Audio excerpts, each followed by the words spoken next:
with murder. He's accused of killing Milagro Dueñas on December 31st. It happened in the parking lot of a Chuck E. Cheese restaurant in Humble.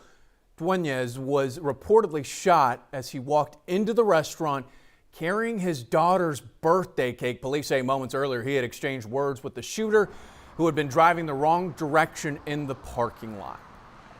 Well, a police dog is out of surgery and resting well after being stabbed multiple times by a suspect. Nate, the police dog, was rushed to an animal hospital off the Katy freeway. Police say he was stabbed in the Heights area as officers tried to arrest a man wanted in a crime spree that included 2 attempted carjackings. Nate has been with HPD for 3 years. He's a very valued member, to the team. He's done great work, so obviously we're all very concerned for him. Nate, as you see here, is a Belgian Shepherd. The suspect who attacked Nate is in custody, facing several charges, including aggravated assault of a peace officer, with that officer being Nate right here. Well, in other news, the Houston Zoo is getting an early start on School Choice Week. The zoo is hosting a fair where families can speak with representatives from a variety of schools about public education opportunities in our area. The organization, Families Empowered, helped organize today's event. We're kicking off National School Choice Week by connecting Houston families to public schools, to public charter schools, to Catholic schools, to virtual schools, so that as families are rebuilding from the pandemic, they can make school choices that work for them. School Choice Week officially starts tomorrow and runs through January 29th. Dozens of events will be taking place throughout the week. For more information, you can log on to schoolchoiceweek.com/Texas. Well, a recent study found that new teachers in Texas are leaving the job after their first year at an alarming rate. It's an issue education leaders say is contributing to staffing shortages districts are experiencing due to the pandemic. Brittany Ford explains. To be fired at this point. I literally am going to hurt myself if I have to keep coming here. That was a recent viral recording of an unnamed first-year teacher at Lamar CISD. While her comments were condemned by the district, it sheds light on a bigger issue. Fortunately, we're seeing a lot of burnout in teachers who are in their first year. The University of Houston and Raise Your Hand Texas Foundation's 2021 Teacher Workforce Report found almost 50% of teachers in Texas quit after their first year. Have basically called and asked how they can get out of their contracts without penalty. Jackie Anderson, president of the Houston Federation of Teachers, says there's a number of factors contributing to those numbers, one being COVID. They are having to double up their classes, cover additional classes. The other. What do you think, Jackie, it's going to take to change this burnout that we're seeing with teachers and the educational system? Well, one thing we're going to have to do is start to compensate them. The report found from 2011 to 2019, average teacher salary in Texas had little to no increase at all. Anderson calling for change. And so at the bottom line of this, our students are suffering. Brittany Ford, KHOU 11 News. Brittany, thank you. Well, Houston's health department is opening up another COVID testing mega site at the Ellington Airport Clear Lake Neighborhood Recycling Center. The address, you see it on their screen, 246 Loop Road. It'll open Monday through Saturday from 9 a.m. to 3:30 p.m. starting this coming Monday. And that site will be the Houston Health Department's 6th mega testing site.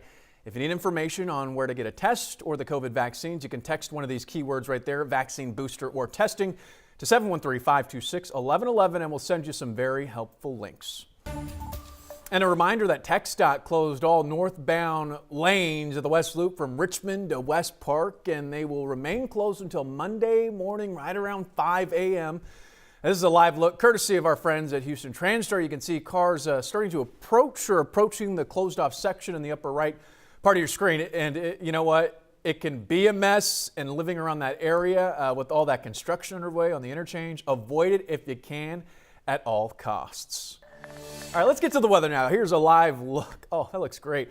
At Galveston, courtesy of our partners at Saltwater Recon. Temperatures dropping, though, as the sun starts to set on this Saturday. You could expect Yet another cold morning tomorrow. But Tim, you're also tracking a system that's expected to bring some soaking rains into the area on Monday. That's right. We've got one more dry day, and as you mentioned, Xavier, another cold night ahead. This morning's temperatures basically everywhere north of I-10 dropped below the freezing mark. In fact, numerous areas saw the mid-20s, so a light freeze in those spots. After the sun came up, though, we recovered nicely. It was a beautiful afternoon. Topped out at 56 degrees, still well below our average, which this time of the year should be in the mid-60s. All right, out there right now, we're in the upper 40s, low 50s. Sun has set and temperatures will fall back, but I don't think we're going to get as cold because cloud cover will start building on, and you can see it down to the southwest there, and it's going to creep its way off to the northeast.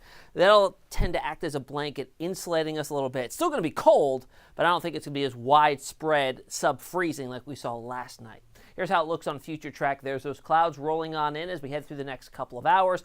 Capping temperatures, it'll still get cold, looking at mid to upper 30s in most spots, maybe a few low 40s. And then through the day tomorrow, we'll look at those clouds continue to thicken on up. So overnight lows tonight, 31 in Conroe, freezing at Huntsville, Navasota down to 33. Houston itself, 35 tonight, 36 in Pearland, 35 in Sugar Land, 36 in Angleton. Sunday in Houston, increasing high clouds, a tad milder. We'll be in the mid to upper 50s, still below average though, and certainly more in the way of that cloud cover than what we experienced today. Then let's jump ahead to tomorrow afternoon and evening. Clouds will be on the increase, and as we get into the early morning hours of Monday, there's the rain overspreading the area from the southwest, pushing northeast. Monday morning's commute is going to be a wet one. Embedded in these widespread showers will be heavier downpours, a few thunderstorms as well, a wet lunch hour, and I think it's going to start to wind down as we approach the Monday evening commute as it tapers off from west to east and skies begin to clear on out into Monday evening. How much rain could we see? Well, generally a half inch to an inch, maybe an inch and a half. Some areas with the heavier downpours could potentially see up to 2 inches. So a soaking rain in here on Monday. We have a nice day on the return side there on Tuesday. Mostly sunny skies will be in the mid-60s, and that's the warmest we get all week. Then we hover in the mid to upper 50s through the rest of the work week with the chance of an isolated shower or two Thursday and Friday. But by next weekend, things look to clear out again as well. Xavier? All right, Tim, thank you so much. And that's going to do it for us for now. Thank you so much for watching. We're going to have much more on the TV side coming up tonight at 10. We hope to see you then. Be safe.